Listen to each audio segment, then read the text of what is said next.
Good morning, ladies and gentlemen. Thank you all so much for coming for day 2 of the for the day 2 of our national seminar on taking stock of India-Latin America relations. Today's session, we start with session 2, which is on building complementarities in trade, investment and development. And the chair for this session is Mr. R. Vishwanathan, former ambassador of India to Argentina, Uruguay and Paraguay. Sir, all yours.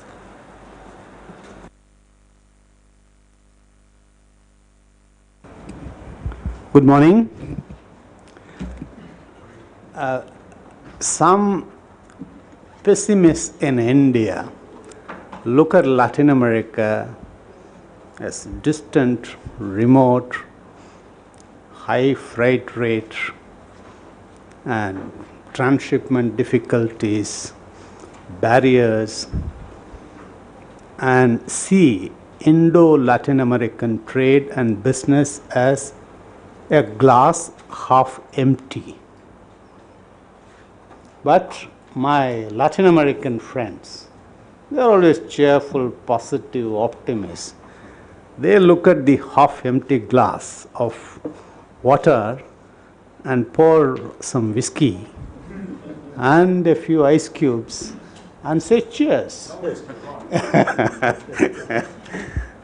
Now, apart from their spirit, there is also solid justification for their cheerfulness about Indo-Latin American trade. Last year, Latin America exported $26 billion to India. India is the third largest destination of Latin America's exports after US and China.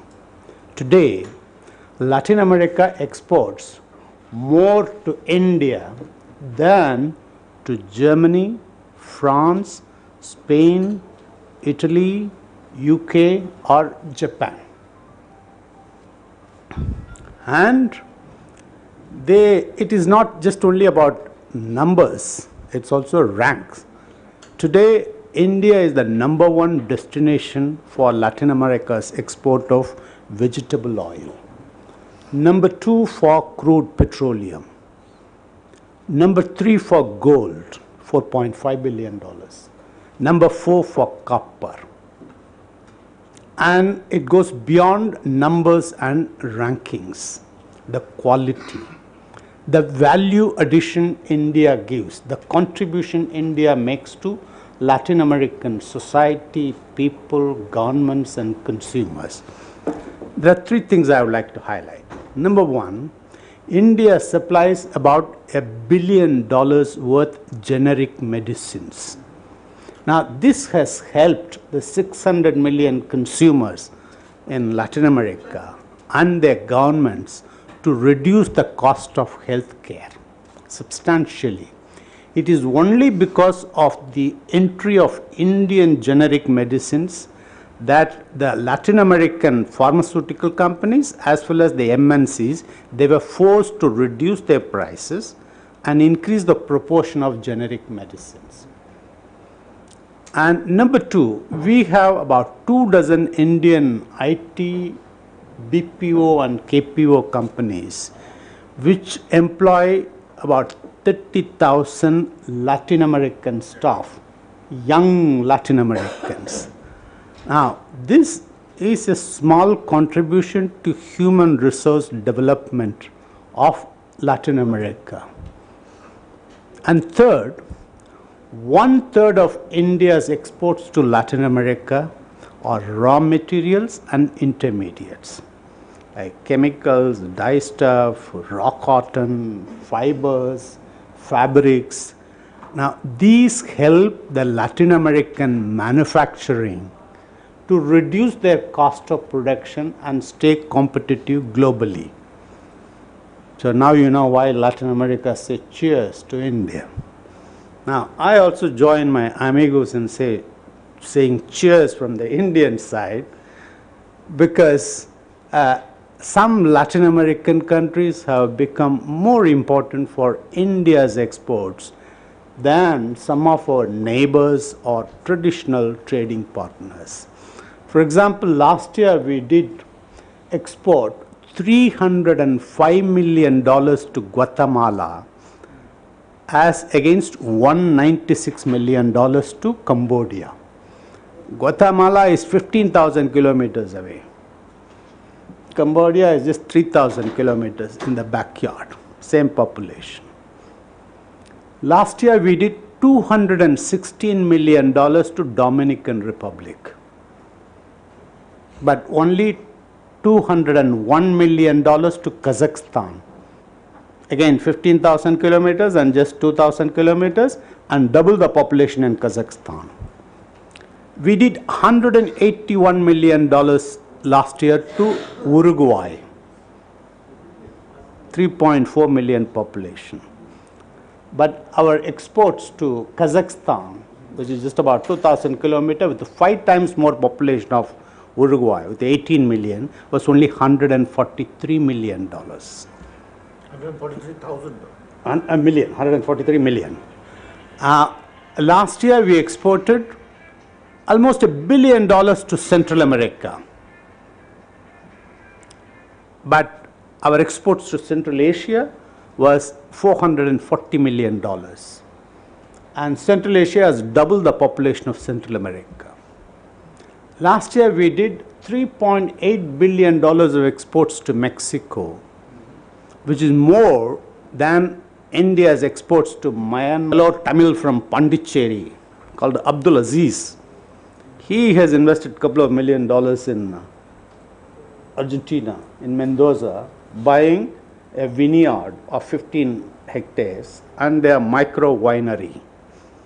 Now, his story is the story of globalization. He's a Pondicherry Tamil.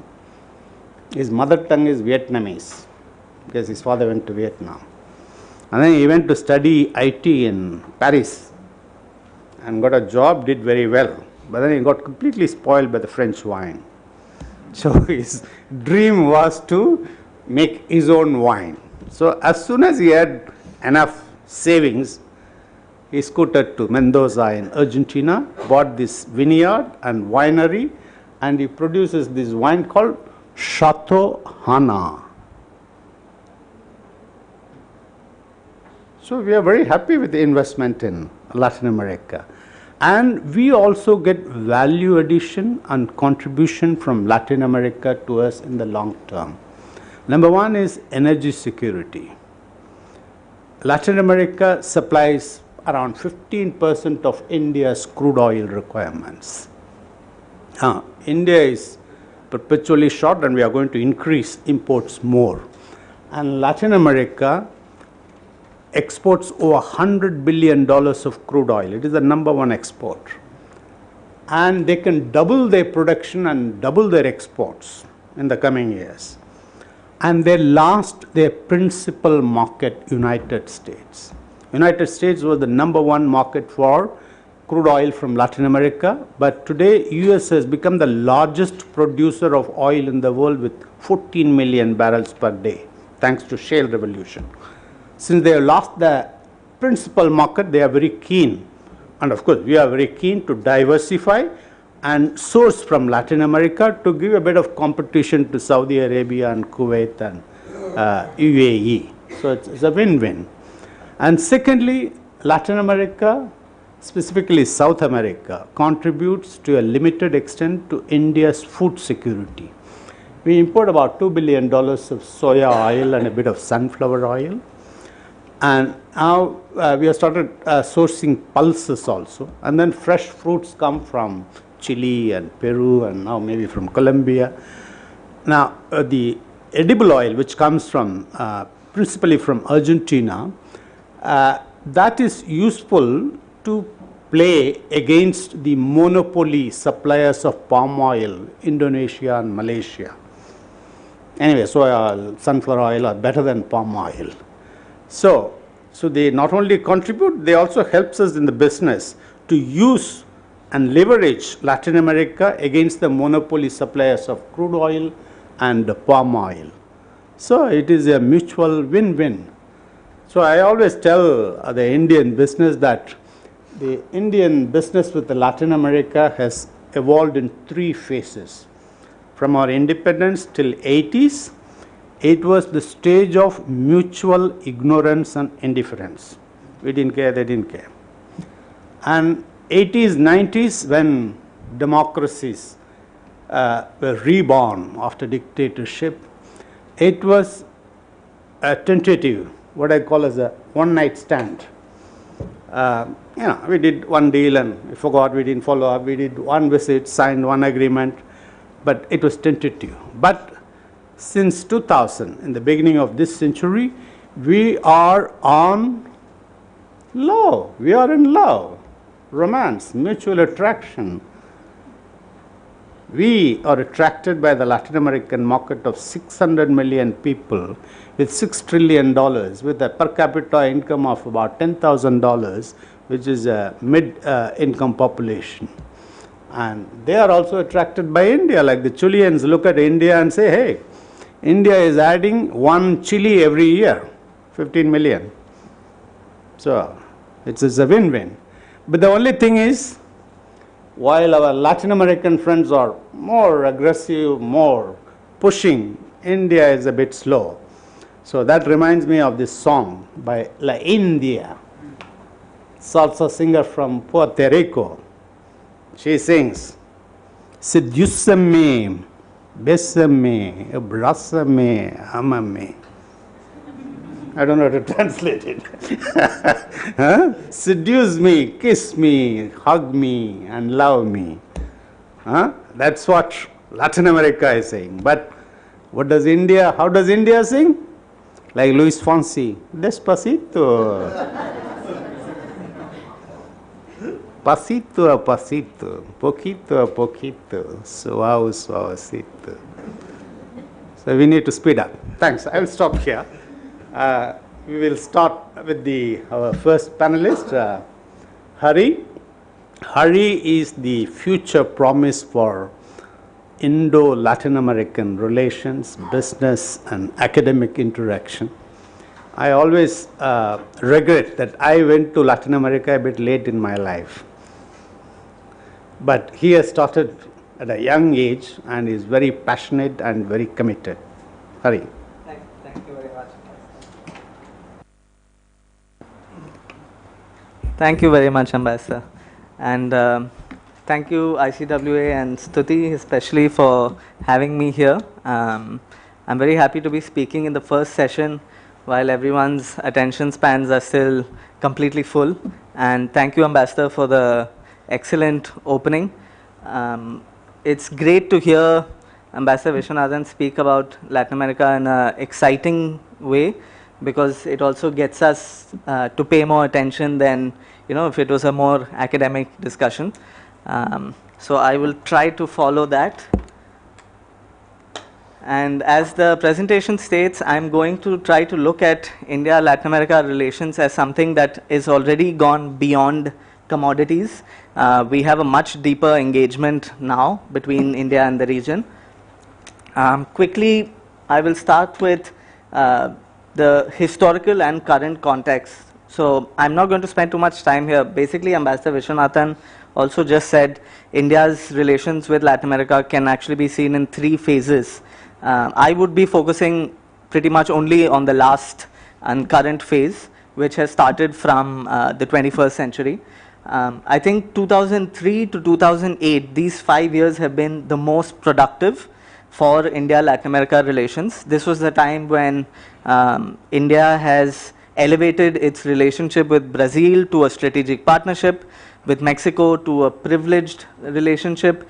We started importing oil from Venezuela in big quantities only around 2007, 2008. And also the trade agreements that India currently has with the region were also signed between this period with Chile and with the Mercosur. Both the PTAs that India has were signed between these periods. And this is when we really started having a lot more political visits as well.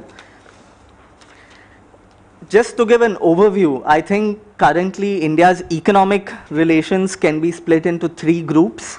One is a strategic group. This includes just 3 countries, Brazil, Mexico and Venezuela, because these are countries of strategic importance to India.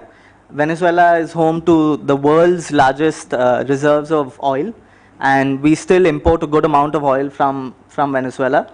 And Brazil is the only partner that India has in the region that is not just economic but also political, through the BRICS mechanism, through G20. But still, I think there's a lot more that India can do with Brazil. And Mexico is strategic because of the value chains that it's present in and Indian investments that are already there, and its connection with North America as well, with NAFTA and with Central America as well.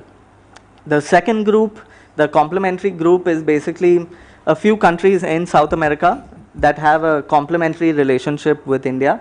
This includes Peru, Colombia, Chile, and Argentina.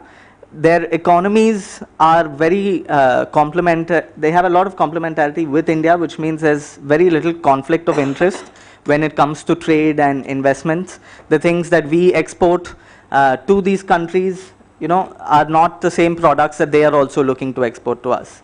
So, and that brings us to the last group, the contingency group. This is a list of countries that has more recently started working with India. In the 21st century alone, about 10 Latin American diplomatic missions, if not more, have opened their embassies only in the 21st century in India. So there is still a lot that can be done with these countries, and countries like Bolivia, for example, have already started selling a lot of gold to India, and we are trying to look at other areas of involvement, including lithium, and the Bolivian embassy has been in India for, I think, less than just a little bit more than a decade now. Okay. Oh. Okay, I'm not going to go through this slide too much. I'm not sure why the text is like that. Anyways, the main point here is that India and Latin America are closer now economically than they have ever been. That is quite an easy fact to summarize. And like Ambassador Vishwanathan said, we have since 2014, India has been the largest export market for the whole region. Since 2014, behind the US and China, and we are a huge destination for vegetable oil exports. About $2 billion worth of vegetable oil, mainly soya bean oil, comes from Brazil, Argentina, and Paraguay to India. A lot of copper and petroleum oil also comes from the region to India. Gold is a rather new commodity. About 2012 was the first time India started importing gold directly from Latin America, and now about 21% of India's gold, in terms of quantity, not in terms of the value, in terms of quantity, actually comes from Latin America. And the region is also extremely important as an export destination for certain products. Vehicles is probably the biggest one. Something to note there is that a lot of these are not Indian companies that export. So these car exports, the 1.3 billion that India has exported to Mexico in 2018 is more than the 1.1 billion that India exported of cars to the US. So it is the largest market in the whole world. But a lot of these cars are, your Hyundai, Volkswagen, Ford. So not as much is going from Tata Motors, from Mahindra, although I think it may get there eventually. So Latin America is also a very big destination for India's pharmaceutical products, for organic chemicals, even cotton and synthetic yarn. Okay, so I wanted to split India-Latin America trade into two subgroups. One is commodity-based trade and the other is value-added trade. Here, if you really look at it, I don't think that commodity-based trade, as the academic discourse behind it, is a bad thing necessarily. It is true that commodities are affected by global prices, which one country cannot control. But as I've added in that second part on the value-added trade, we should also look at the relevance of a country's production, even if it is a commodity, in the global value chain and their place in it. So for example, today India gets between 15 to 20% of all its oil from Latin America. So as a region, it still remains extremely important for India, even though it is a commodity. And it's the same with soybean oil. We are the #1 market by far. More than 50% of Argentina's soybean oil exports, of their global exports, go only to India. For Brazil also, we are the biggest market.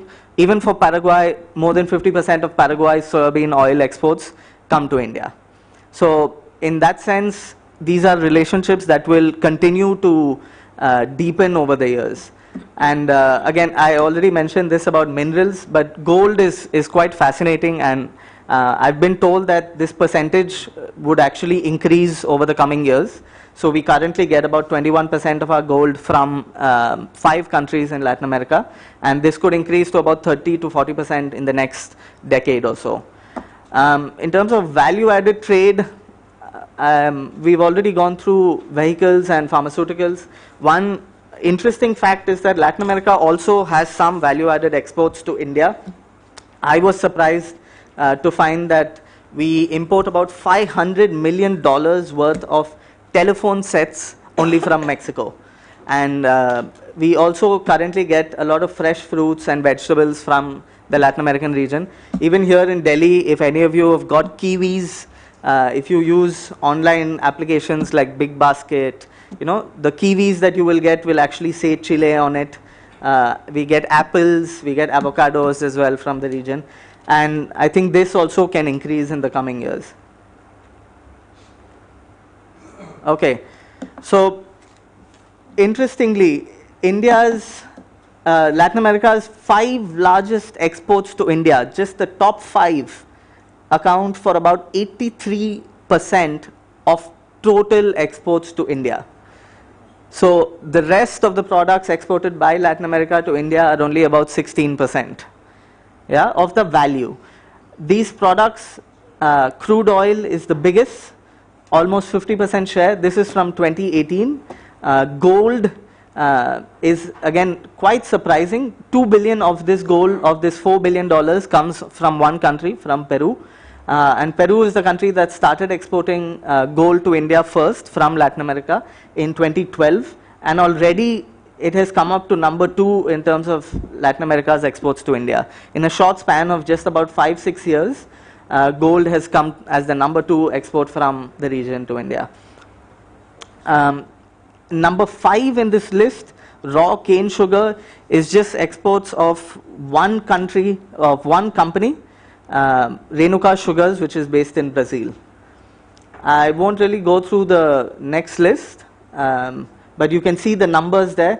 Brazil, Venezuela and Mexico together have accounted for about 60% of India's total trade with Latin America in the past 2 decades. Okay, in the interest of time, I am not going to, I am told I have only 2 minutes, I'm not going to go through each of these points. The important thing here is to see the difference between India's investments in Latin America versus other countries' investments in Latin America. We are practically absent from the extractive industries in Latin America. There are few investments in mining, but even those are not at all comparable to the size of mining investments that other countries have in the region. A lot of India's investments are employment heavy. We employ 50 to 60,000 people in the region. One company alone, the Motherson Group, which is India's largest auto parts company, they employ 20,000 people in Latin America. They have 14 manufacturing plants in Mexico alone. And if you look at Latin American investment in India, there are about 35 companies from Latin America and India, a dozen each from Mexico and Brazil, and a few more from Argentina and Peru. A lot of them have come to India for 2 reasons. One is to participate in the Indian domestic value chain or in the regional value chains as well, in automobiles, in engineering products as well. and a few other companies have come for India's large consumer market. So you can see a few names there, but maybe some of you have gone to Cinepolis. That's a Mexican theater operator. You also have some like Ahe Group from Peru. They do cola, soft drinks. So just to conclude, I'm not going to go through trade agreements because Pranav from CII is going to cover that. The challenges, one thing I would like to reinforce, which Ambassador Vishwanathan also said, I think we should forget distance and language as challenges. There are too many examples around the world that prove that these are not real challenges between India and Latin America. China itself is another example. China has a huge relationship with the region, and they have the exact same issues that could be termed as challenges. I think the real challenges are perception. We need to understand what the new Latin America is like.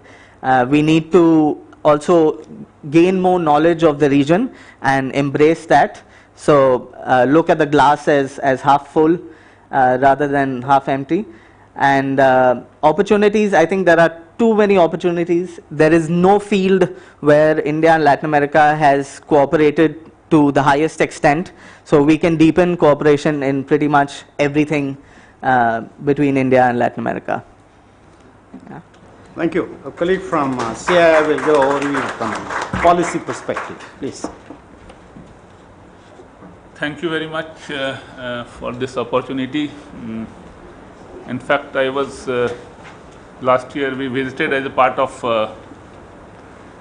ICW delegation to Brazil, and there we had bilateral discussion as well as we had a seminar on India-LAC cooperation also.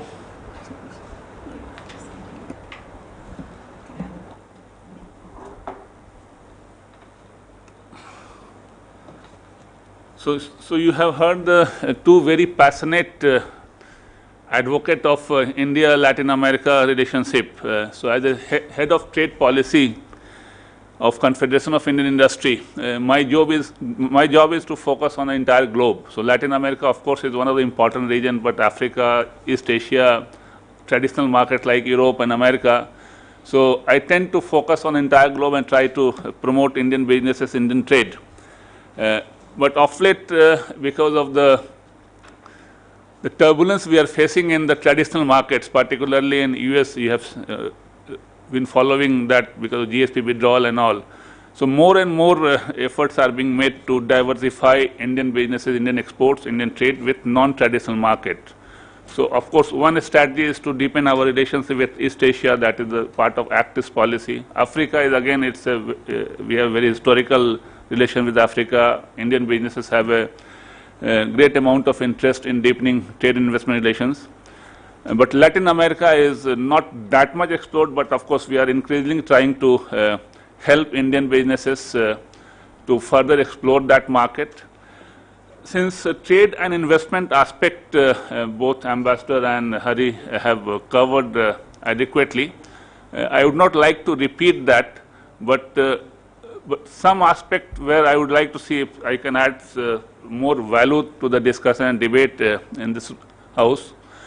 So if you look at the India-Latin America relationship, there are three aspects of it. One is, of course, bilateral trade and investment relations, which Hari and Ambassador both have covered quite eloquently.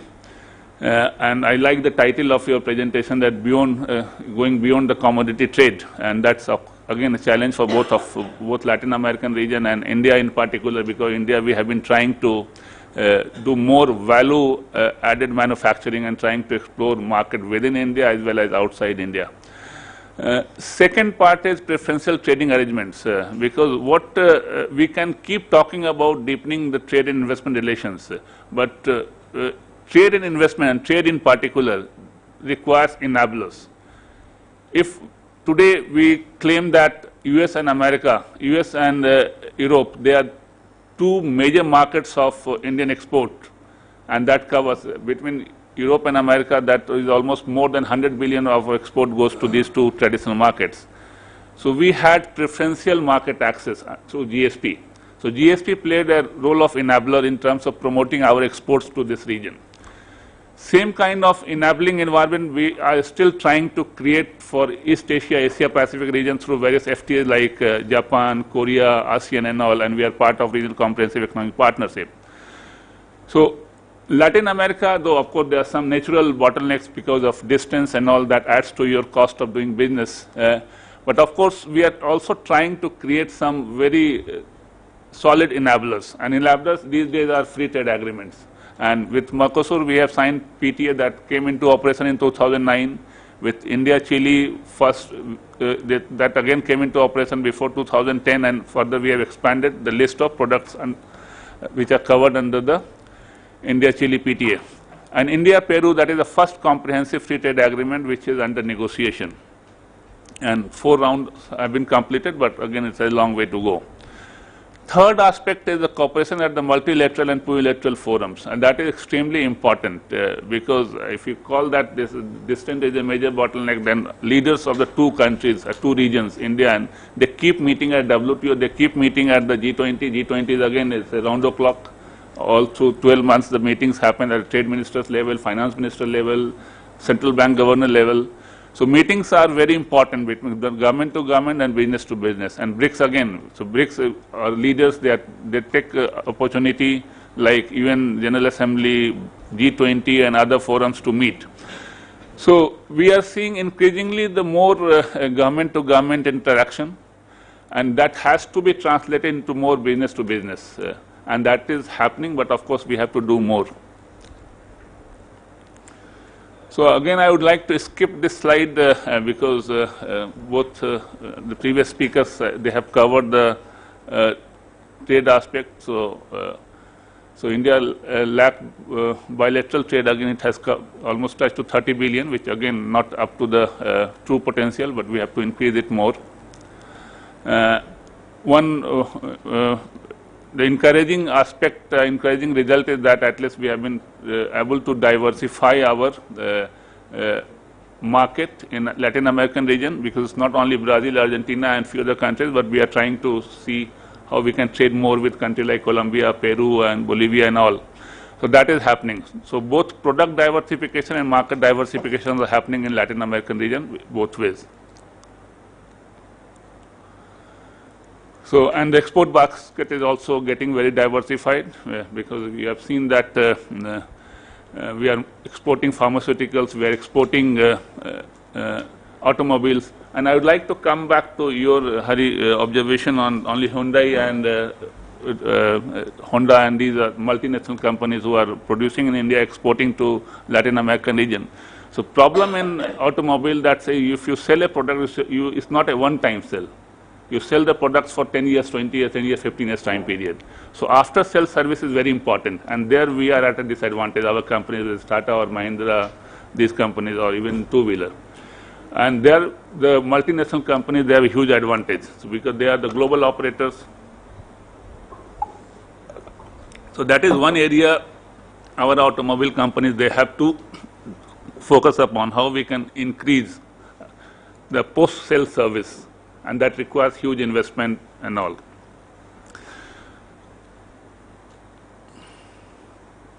So again, I would skip this. Investment is important.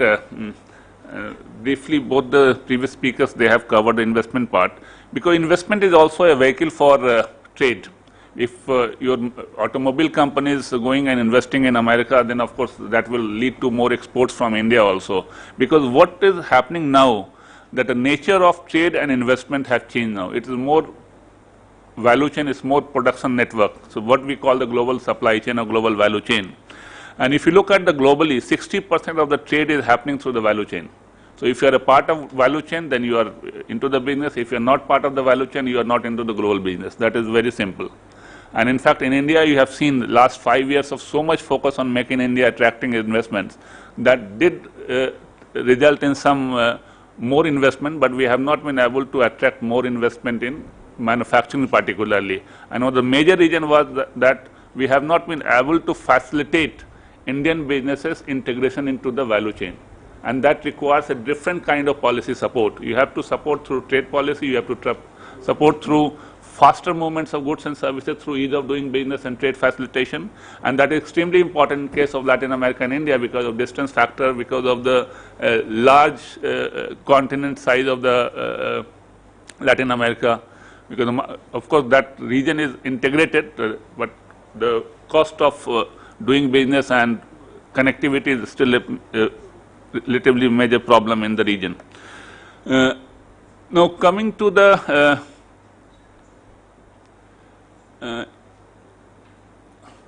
so three aspects which are very important, which Ambassador also emphasized. One is the energy security, because and that is where we see the complementarity. We are a growing economy, so we are constant in need of energy, and Latin America and India can partner in this area to address the energy requirements of India.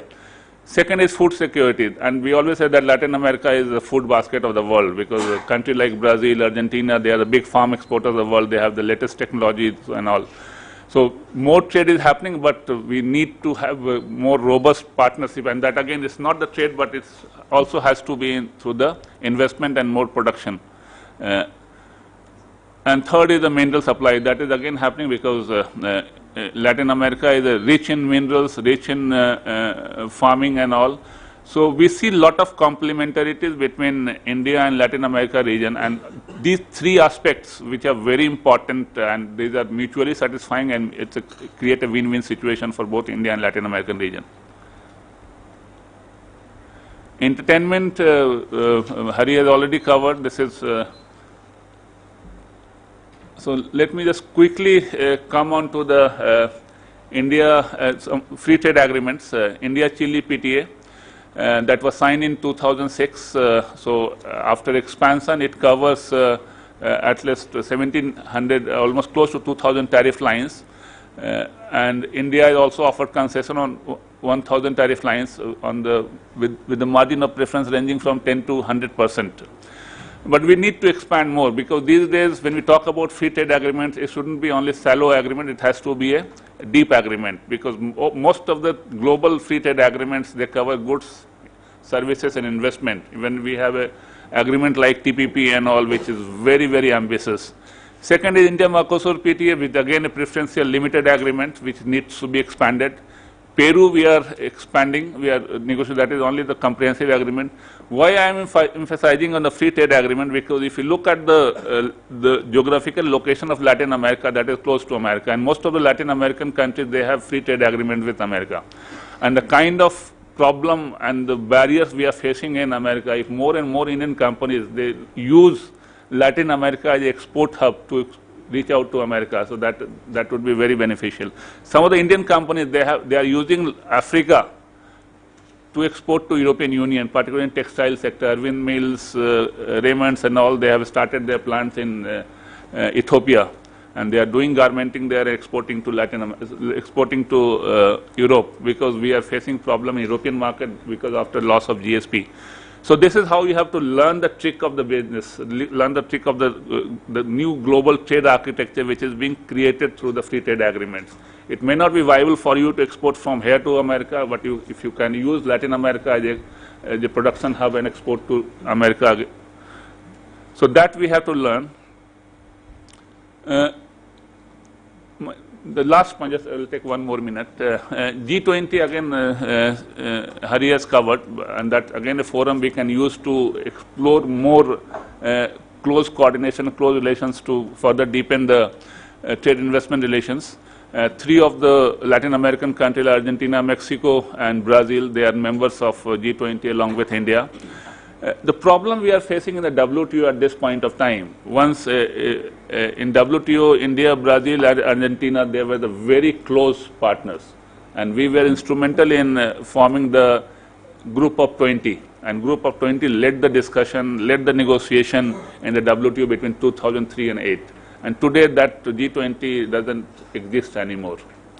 And if you look at the current state of affairs in WTO, the particular new issues like e-commerce or investment facilitation, SMEs, even WTO reforms, we are not at the common page.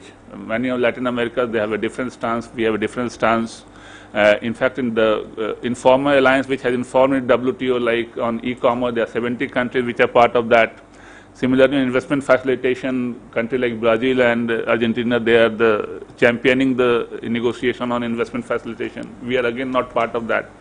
So we have to try to re-engineer and reignite that the bond which we created 10 years back in WTO, and we were really going very strong in terms of setting the agenda, driving the WTO process. So that's a big challenge for us. BRICS and IPSA, again, BRICS both have a business component. There also we need to further strengthen our relationship and see how we can further our business interest. In terms of recommendation way forward, financing is very important, and particularly as the reference of China has also come into discussion. For instance, China has a total financing of US $141 billion. We also have some lines of credit through Exim Bank, but of course that is almost negligible, just 200 million. So we need to see how the financing mechanism, how we can support businesses with more financing. More B2B interaction that we are trying to do, but of course the distance is a factor, so we have to see how best we can do. More FTAs to be signed, and that is going to be a major enabler to deepen, because FTA is not only about export and import, FTA is also about investment, and investment is the key driver these days for both trade and investment. Thank you, sir. Thank you. I'm glad Terry is taking interest in Latin America. Please.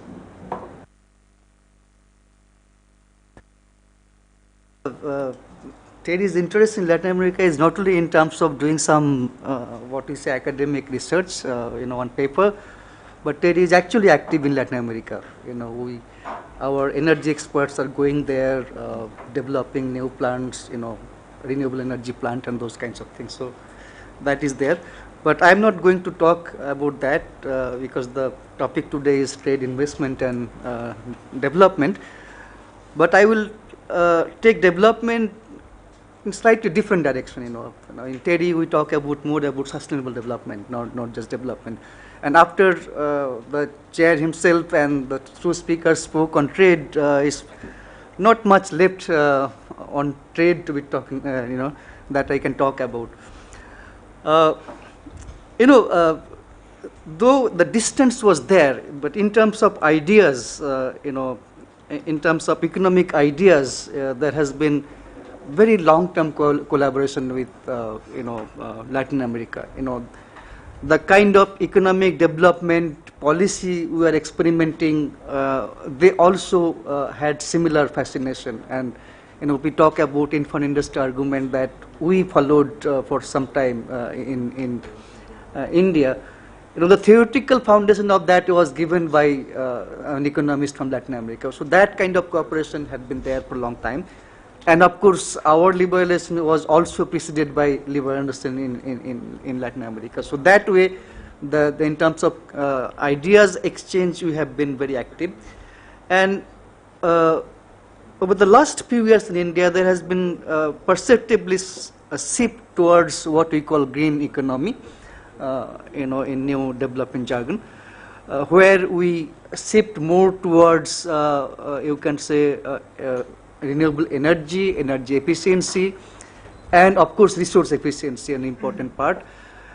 There, Latin America has been taking very strong interest, much before we started talking about it. Partly because I feel, the so-called Rio summit that happened there, and it's happened there, so people have been more interested. So how to protect forest, how to protect indigenous communities, all those have been being discussed there for a pretty long time. But we have also taken interest in that. In the last few years, we have gone into a situation where solar power is competing with coal. Of course, with the caveat that it's not yet competitive, because solar you can get only daytime. So if you add storage cost, then of course it is very different. Now I will get into that direction.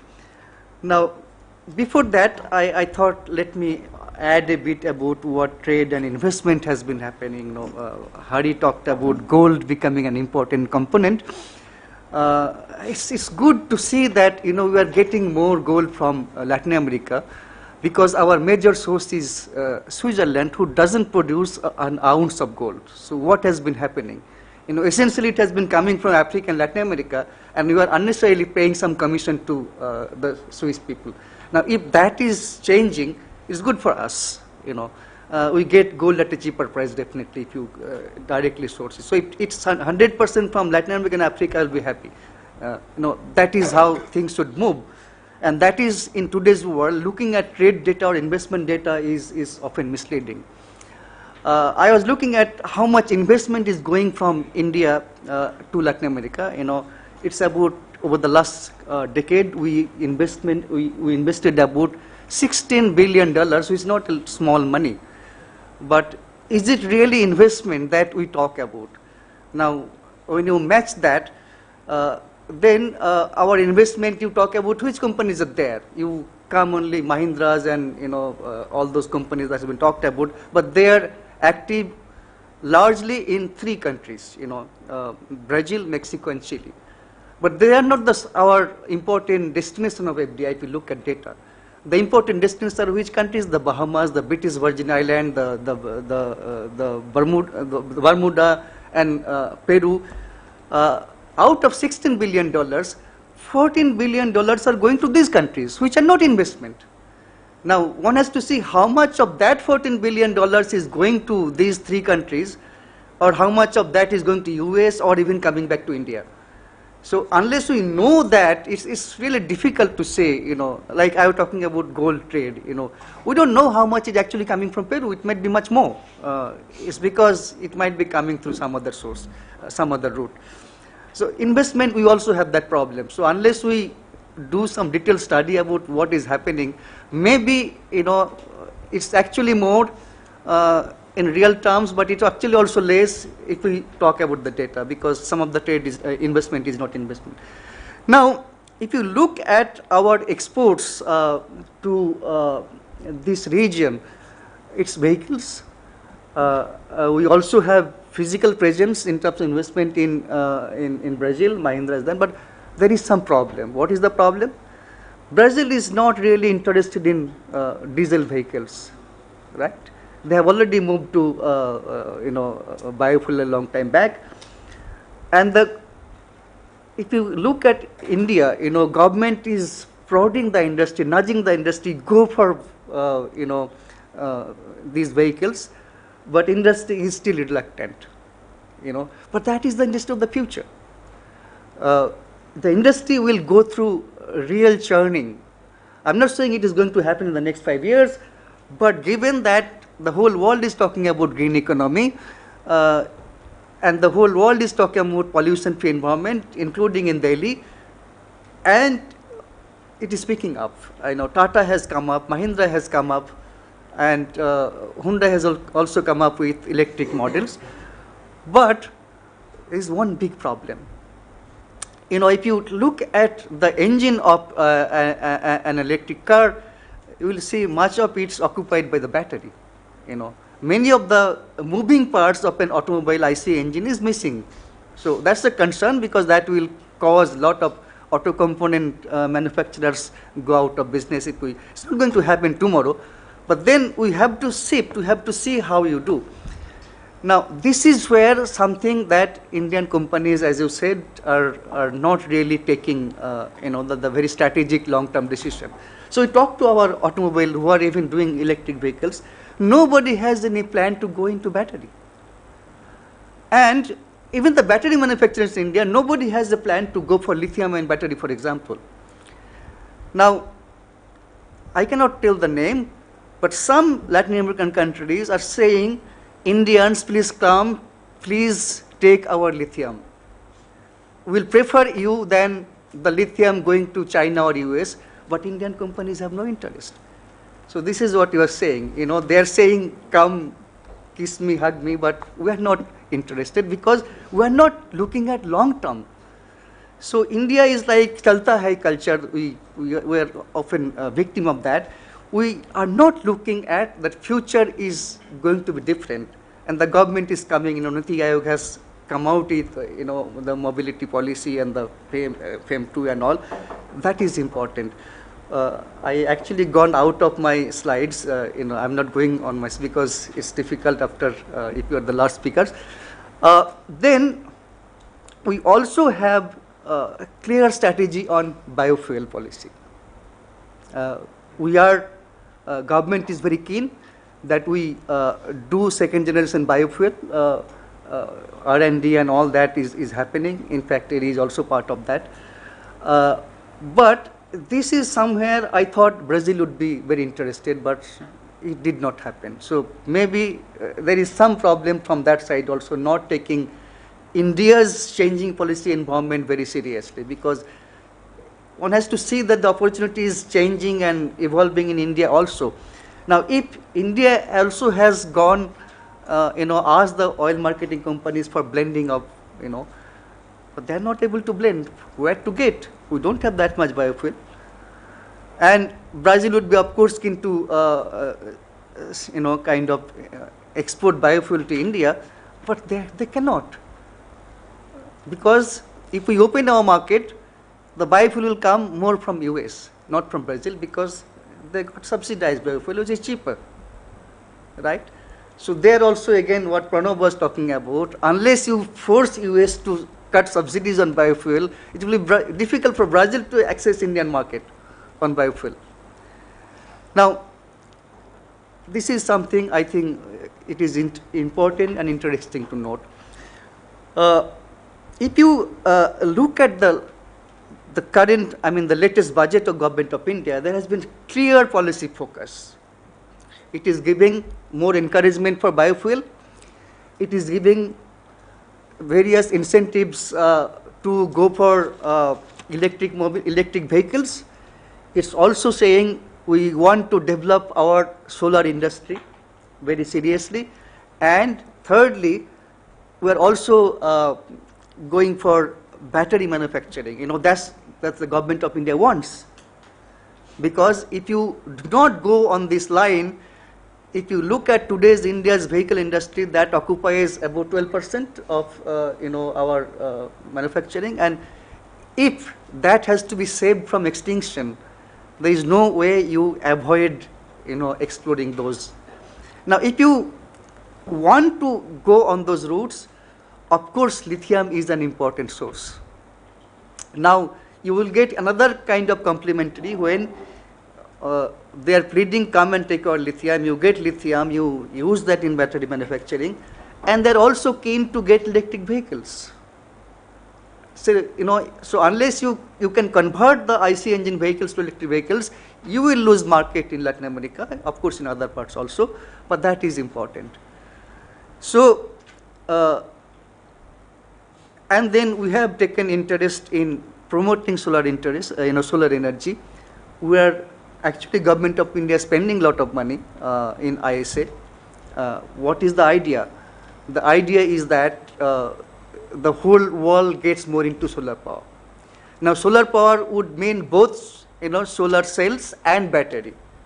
Now, we are asking the whole world to increase demand for solar cells and plants, as well as battery. And then we say, no, we don't want to do anything on that. If our industry says that, Pranav can take that to his membership, then all that money you are spending on ISA and all that goes waste. You are not able to take advantage of a new economic environmental ecosystem that India is helping create.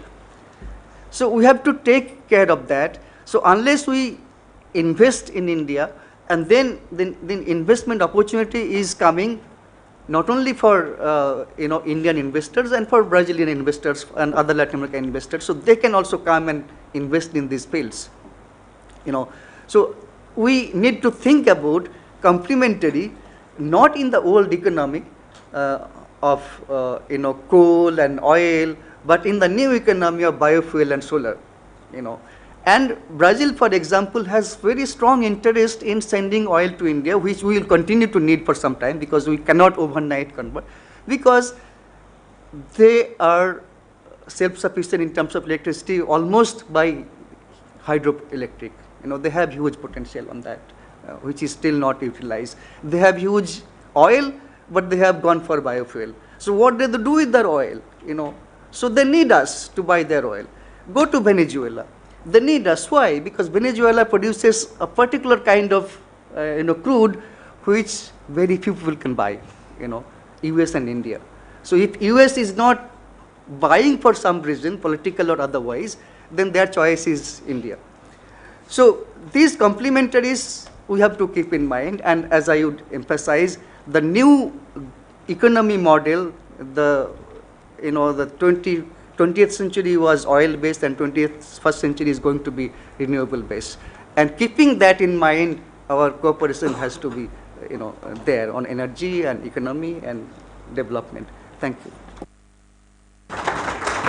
Thank you. We have a leftover speaker from yesterday. Please, go ahead. Good morning, everyone. And my sincere apology for getting late, actually. It was not my fault. It was Air India, which took me to all around the world. Maybe a distance from Latin America to India. I took it from Bangalore to here. So it was. What was the route? Where all did you go? I went to Mumbai and Delhi, but the flight was cancelled and then they rescheduled it. So it took a lot of time.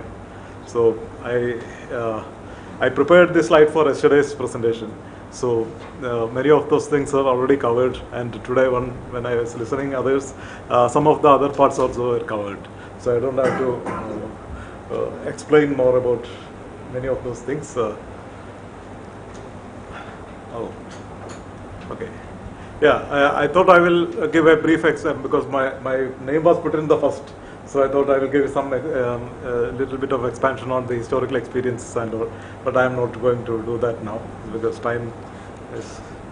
So what I put is made is like the entire period break into 3-4 sections. First period, like what Ambassador Vishwanathan said, 1950 to 1980. Maybe we can call it as the age of ideology, where the state-to-state relationships were much more important, and visits of the head of the state is more for connecting the states together through ideological understandings. And NAM was the non-alignment movement was the major fuel behind it, and it worked very well in that time. So I'm moving to the next one. Age of economy, where the world was changing, the geopolitical shift of the world, like collapse of Soviet Union and post-Cold War developments, the unipolar world, and Latin America was going through the democratization process, and along with economic integration and economic reforms. And this is the time when India was also started in 1990s, early 1990s. India also started its economic liberalization and started looking for better markets, and policies are also started changing. Accordingly, Indian industry also prepared itself to get into Latin American market, which is already explained by others in better way, who all started, which are the companies and all. And only thing is, emphasis is trade and commerce took the leading role than the state taking the leading role. Till 1980s, we can say that it was the state was taking the leading role in the political sense. But here we can see the CIA and FICCI and other organizations and the companies itself were started taking lead in the investment patterns and all. Then another one is diaspora. How to use the diaspora, how to make use of the Indian communities living in Latin American and Caribbean states.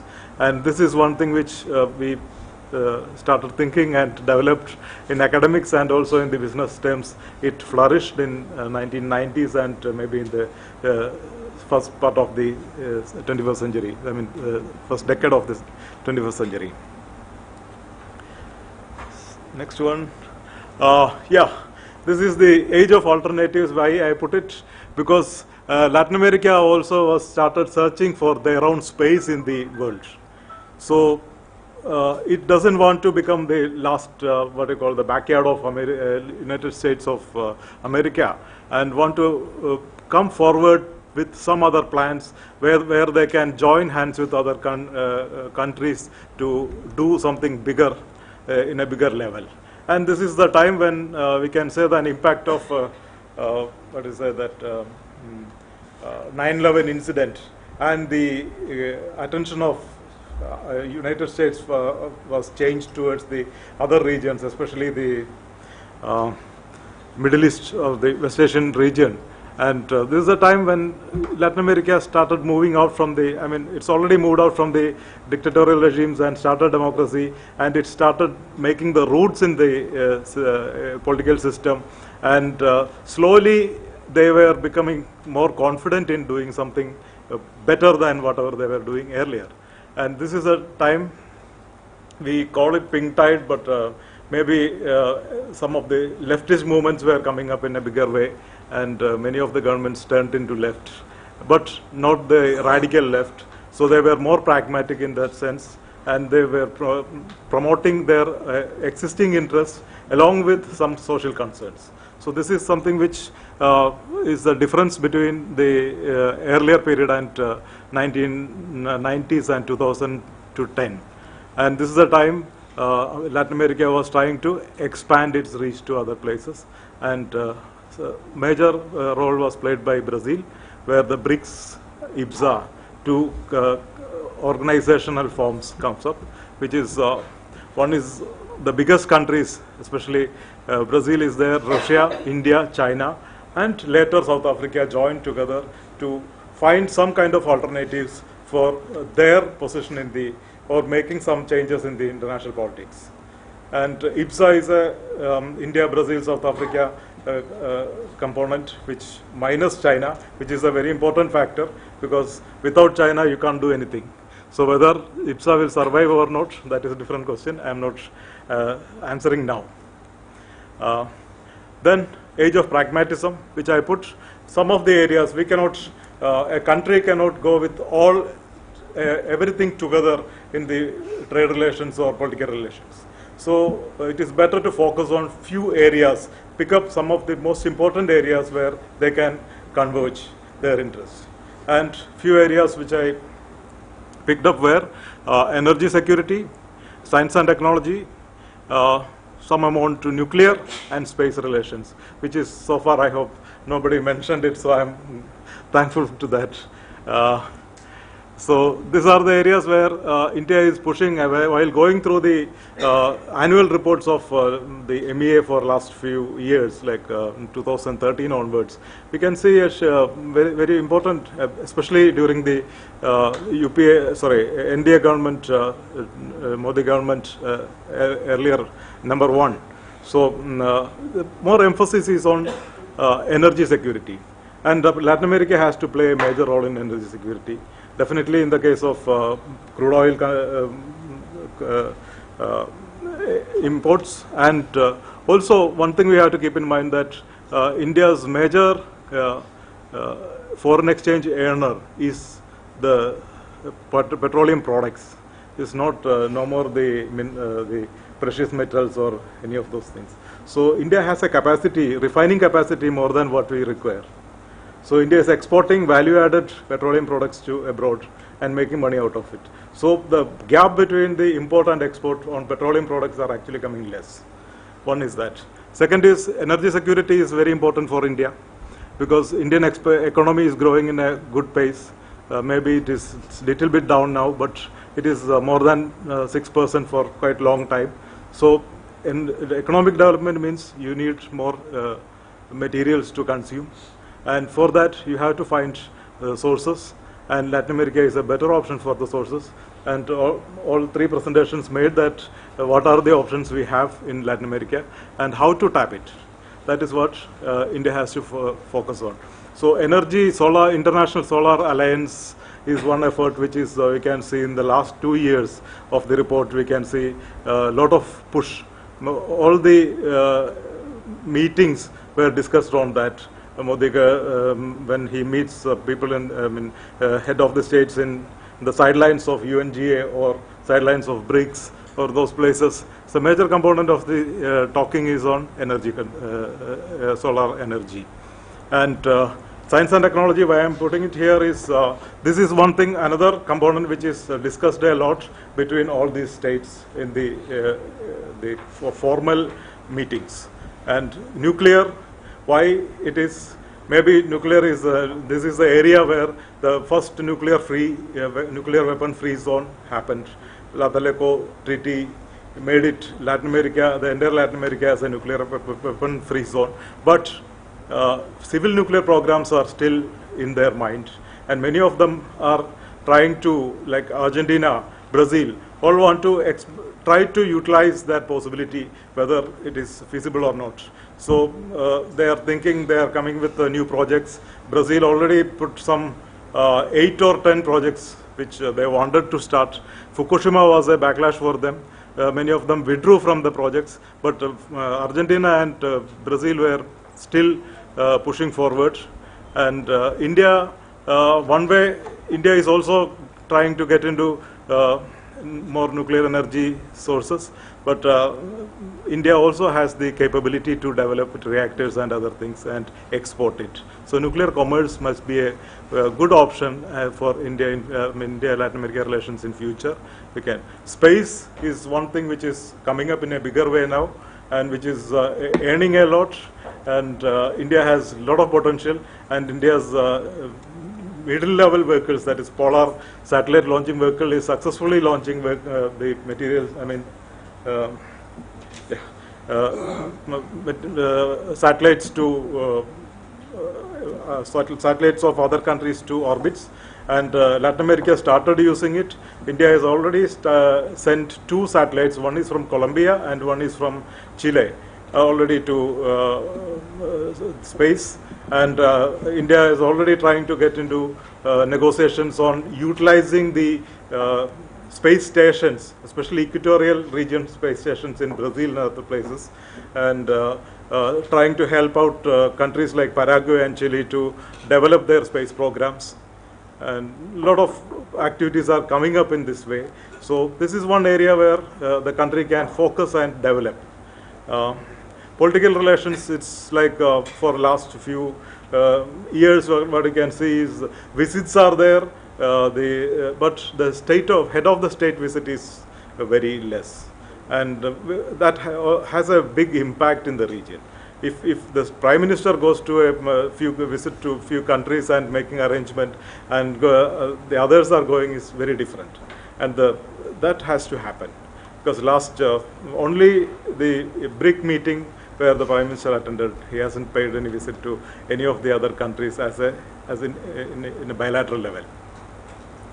That is one major component which is missing, which has to be taken care.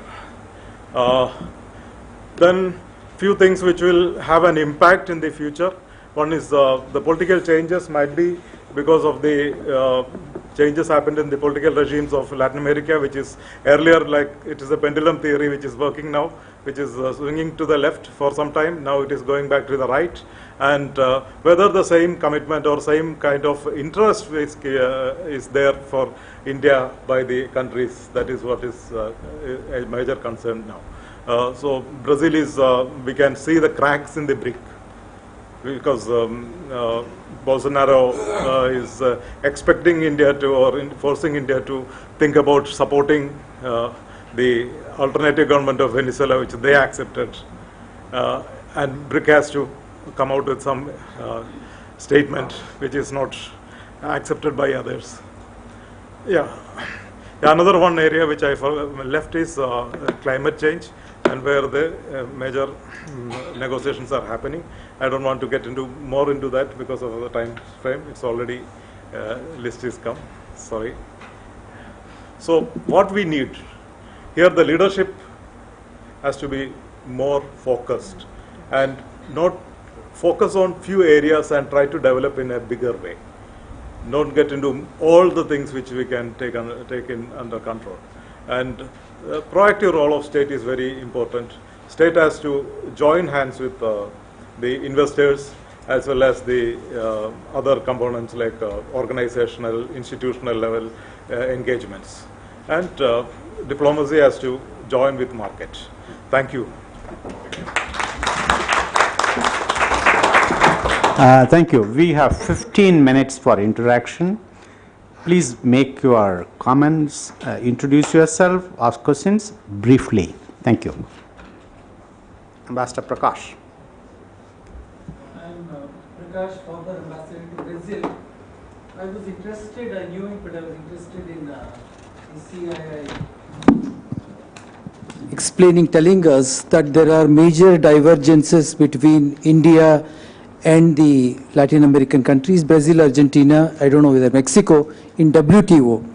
I'm curious about the underlying trade policy differences between our approach to WTO and the emerging differences. And would it be fair to say that these countries, though they are commodity dependent, need to protect their agriculture and all that, have become more integrationist in a larger sense with the world economy, are more comfortable with the pace of the direction of change in WTO, while we still remain somewhat bound by our traditional view and are objecting to many of the changes that are being discussed. Anything that you would, and also Ambassador Vishwanathan might have a view on this. Thank you. Thank you. I think we'll take some more questions.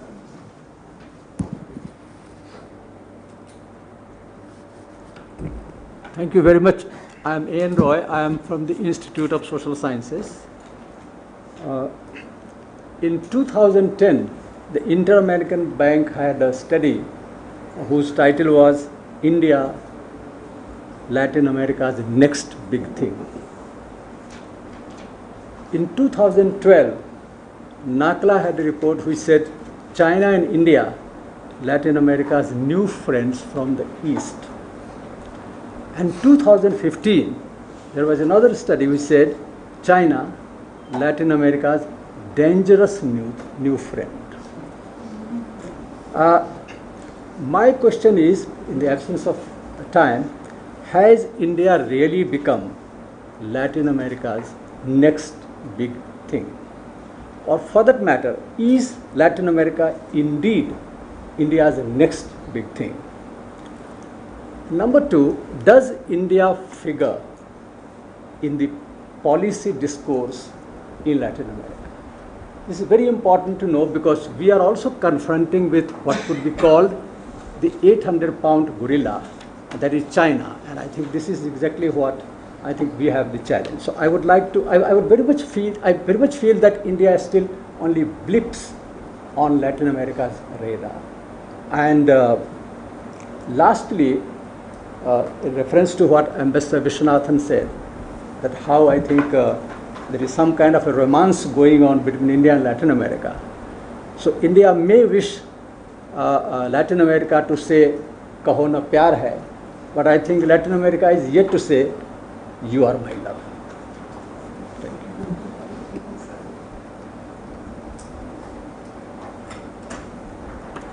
Thank you so much, Chair. I have two questions, one to Professor Ravindranathan and one to Dr. Nityananda. My question to Professor Ravindranathan is that you spoke about nuclear energy. But given the stress, before you, your speaker, Mr. Nityananda, and we've also heard you also speak about renewable energy being the stress.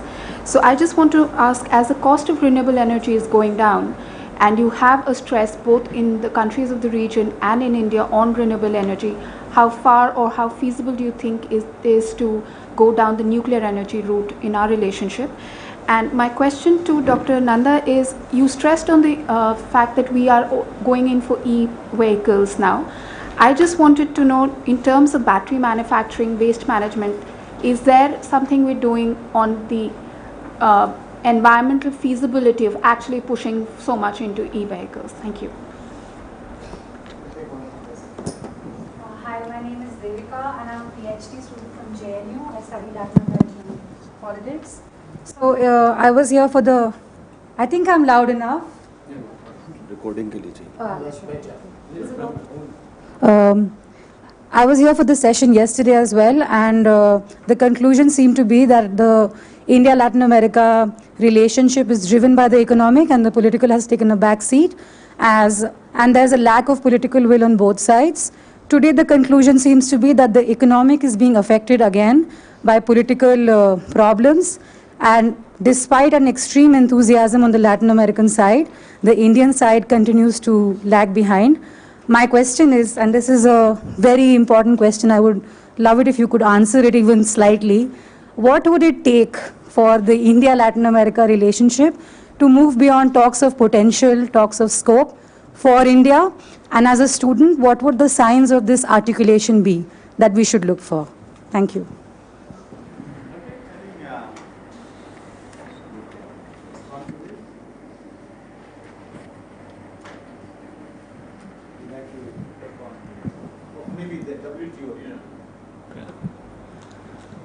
Thank you, Ambassador. That's a very relevant question, and you have already answered partly of it. Let me just go back to the genesis of G20 when it was formed at the Mexico in Cancun in 2003 during the ministerial conference. In fact, at that time, many of our opponents in WTO, like Europeans and Americans, they raised a doubt that how a Latin American country like Brazil and Argentina can find a common interest and common ground in WTO, particular issue of agriculture. So we all know that Brazil, Argentina, they have very aggressive interest, market access interest in agriculture. But that alliance sustained and that delivered also. And since after 2008, we were very close to have a deal in WTO, but for some reason that did not happen. And after 2008, the world just got into the economic crisis, and that was the period 2008 and 12 we lost the momentum, which resulted in, again, US was not trying to engage, US still not very much engaged in WTO. But so when we lost the momentum, then developed countries came back. They came back with their new agenda like trade facilitation and all, and then again we started reacting to that. So that continued, and what has happened, particularly of the economic crisis. In fact, at that time also there were some kind of, I won't say differences, but of course you have to respond to your domestic constituency also. In a country like Brazil and Argentina, you have to, for instance, at present we are, government of India is engaged in the RCEP negotiation, but there is a strong resentment within the industry that why government of India going for RCEP when we have a huge trade deficit with China. So of course, there was a resistance within the Latin American countries why India, which has a very strong defensive interest in agriculture, and Brazil, Argentina, which have very strong offensive interest, how they are going ahead with that. So, but what has happened after that, after 2012 and all? So you have said that these countries have tried to revisit their negotiating positions and tried to find a more kind of accommodative negotiating stance. It's not about policies, it's what negotiating stance you take based on your own domestic interest or domestic constituency, and of course your interest in global market. But unfortunately in India, we have not been able to revisit. I'm not saying revisiting the negotiating position, you change your negotiating positions, but still by and large in our situation, we are still subscribing to the position which we have taken in 2001, 3, 4 on WTO issues by and large, except in few cases. And on some issues like trade facilitation and all, since every country has gone ahead, and of course we had to respond, so that was a reactive approach. So, but it is high time for us to revisit our negotiating position and see where we can try to make little adjustment depending upon the changing reality. Because 2001, when we agreed on Doha round of trade negotiation, when it was launched, Doha package, and 2019. So the scenario has completely changed. So you have to take into account that and see what changes we can bring in our negotiating stance. Thank you. Renewable energy? Well, renewable energy and battery specifically, Stuti asked about. Now, you know, India is in one group of product that we have already adopted, what we call extended producer responsibility, meaning that if you have produced something, you are responsible for any environmental damage it might cause, so you have to take that back. And the first of that was in battery. So, and then we went for what we call e-waste, electronic waste. But more importantly, of course, battery has some issues, but lithium ion battery is still better even in terms of environmental performance than ordinary battery that we have been using in the cars. And very soon, I am sure, people will stop using those, traditional battery that we have been using, acid and that kind of thing, lead acid batteries. So I think that is not really a big concern. And of course, we have to improve our performance in terms of the way we manage our waste, especially that we put everything in the single dustbin and then it goes, and that's causing everywhere we have kind of installed this waste treatment plant. The major problem is that waste is not of uniform quality, and that's creating. So that's something that we have to think, or we have to develop our own technology where we can treat mixed waste, because that technology doesn't exist, because the technologies of this in the field was developed more in the West, and they have, most of them have successfully been able to segregate their waste at source, and we are finding very difficult. Oh, thank you. Okay, you wanted to answer the political relations. Yeah. I actually am of the opinion that we can take advantage of the fact that we do not have very strong political ties. I think as Dr. Roy also, one of his questions was, are we a blip on the radar still? I don't think it's an issue, even if we are just a blip on the radar, because despite that, we have already managed to achieve a lot economically. Ambassador Viswanathan, for example, pointed out in the beginning that we do almost 4 times as much trade with Central America as we do with Central Asia. No, double.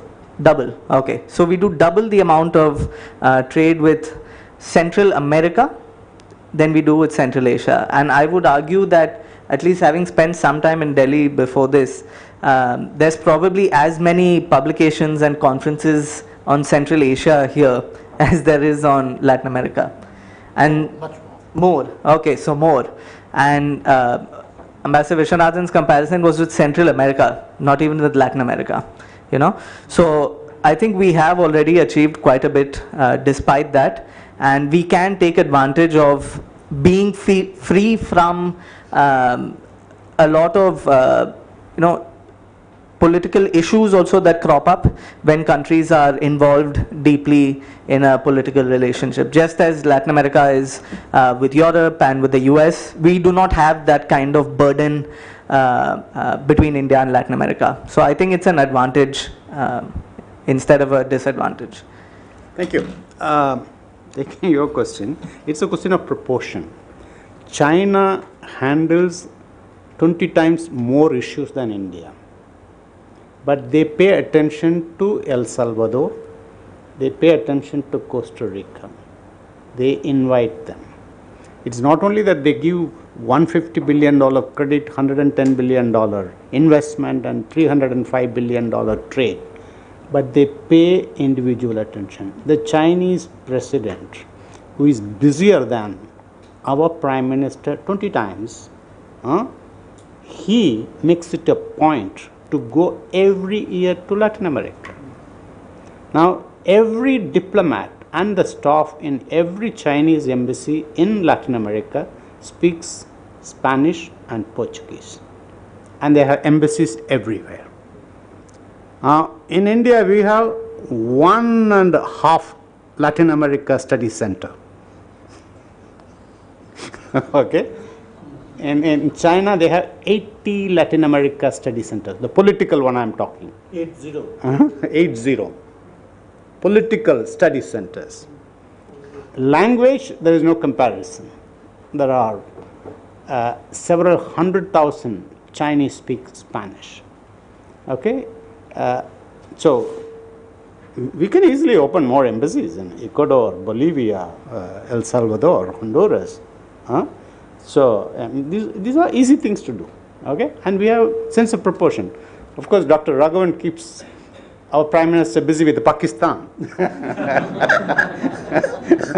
disproportionately. But the thing is, you have to have a sense of proportion, and that's what we need at the political level. About how important what's the perception of Latin America on India? I think today they look at India much more seriously than any time. And also there is a reason for that. In their external interaction, now you've got Trump on the north, okay?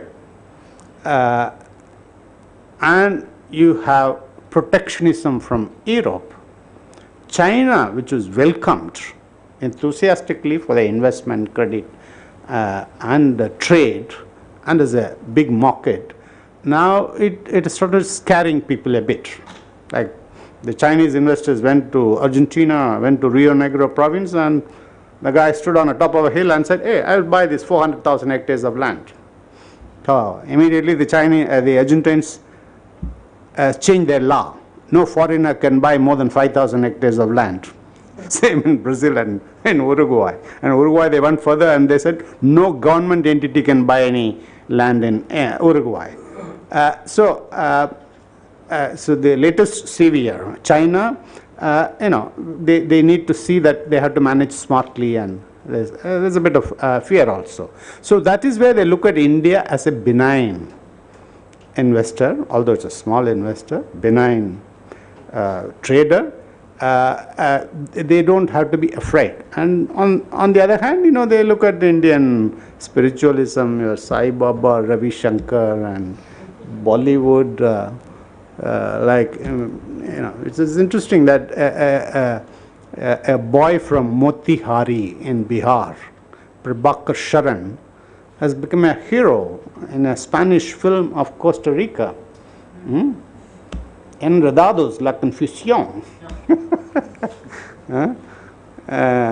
And you had logical film where Giselle Montero from Brazil, she acted in an Indian film. You have Barbara Mori, who acted with Hrithikesh Roshan in Kites.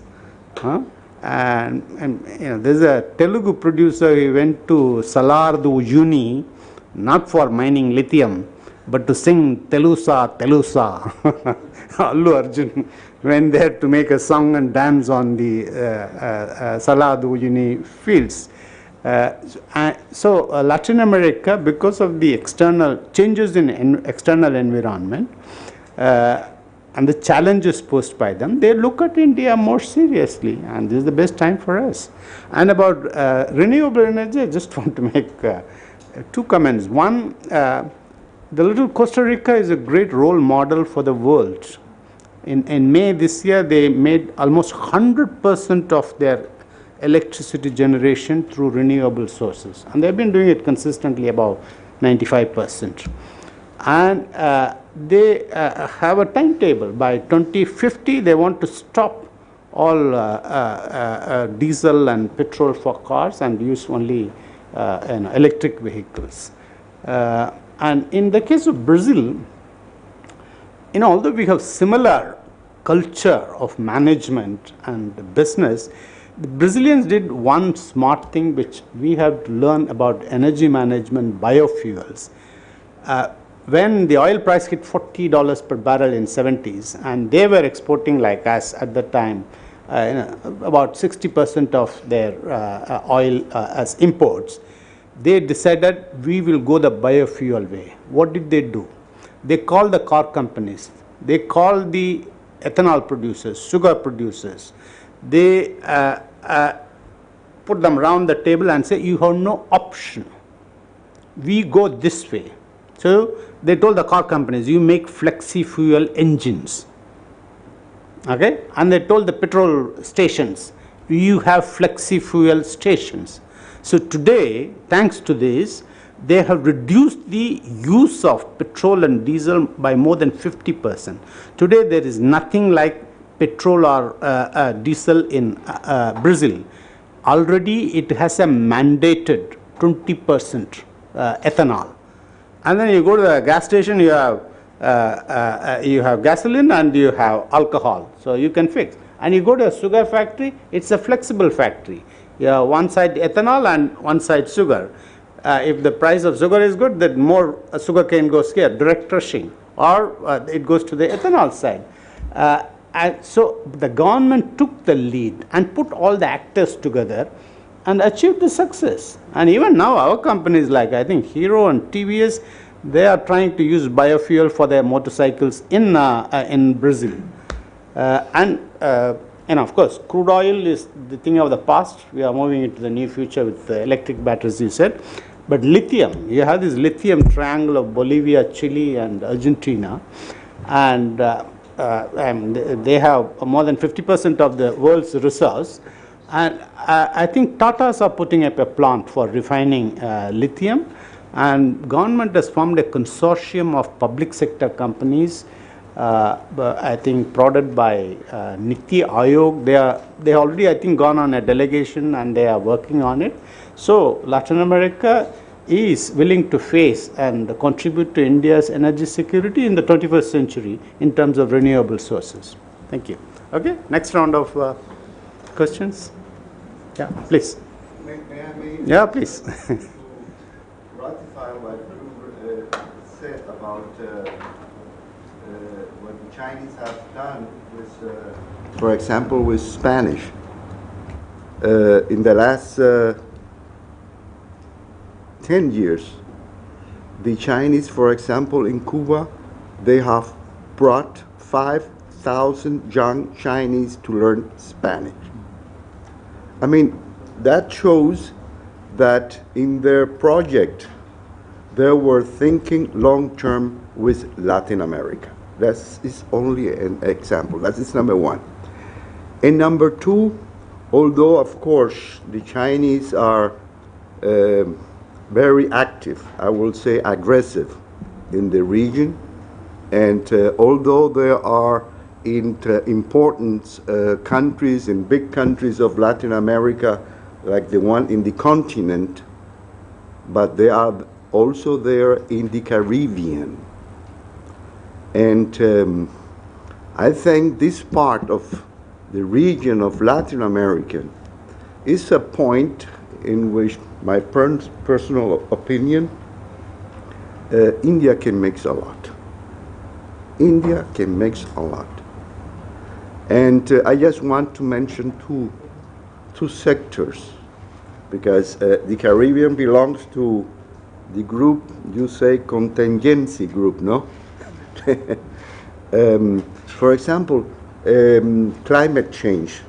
I said that is a region that is affected very strong by climate change. And there is an interesting sector. And the other one that I will mention, in which perhaps Indians still not active, that is tourism. And tourism bring not only culture relation, tourism bring also all other fields of the economy in our country. So I just wanted to mention that, just to take that to account. Thank you very much. Our time is up. We've got 10 minutes extra.